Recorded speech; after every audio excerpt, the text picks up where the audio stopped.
have been playing games with shuttlecocks for millennia. In the mid-19th century, the British codified a game they called badminton, in which players hit a shuttlecock back and forth over a net. Made of feathers and cork, the shuttlecock predates the badminton game by thousands of years. Many people are familiar with the widely popular plastic shuttlecocks used for badminton games in backyards everywhere. But serious players use the original feathered shuttlecock. This facility uses duck feathers to build their shuttlecocks. Once delivered, workers start by aligning them with the feather side up and storing them in cups in preparation for the next phase of production. Having the feathers aligned makes it easier for a worker to feed them one by one into a specialized sorting machine. This device has 26 different sensors that measure the parameters of each feather. The feathers must be a specific size and have a precise angle to them. The machine sorts feathers of the same size and angle into different bins. Sometimes the sensors are unable to measure certain feathers, and they fall into a separate bin. A worker uses a specially calibrated chart to measure these feathers by hand. The tips of these shuttlecocks are made of cork and synthetic foam covered with white leather. It's time to start assembling the shuttlecocks. Each shuttlecock must have exactly 16 feathers, which must be all precisely the same length. The punching machine begins the assembly process. It starts by punching 16 holes in the perimeter of the shuttlecock tip.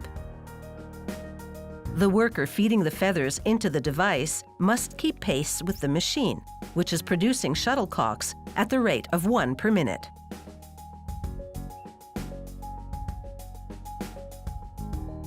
A worker uses flat-nose pliers to carefully adjust the angle of each feather. She then places the shuttlecocks inside a miniature wind tunnel to see if they're properly balanced. On some shuttlecocks, each feather might have a slightly different angle to maximize balance. Once the angle of the feathers has been adjusted, they're transferred to a machine engineered to apply a bead of glue around the interior perimeter of the shuttlecock tip. This helps fix the stems of the feathers in place.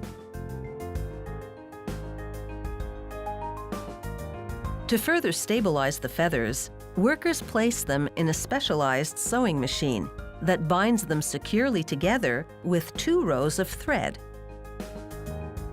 The threads stitch each feather to the next. This process strengthens the shuttlecocks, helping them maintain their shape even when they're getting slammed back and forth over a net.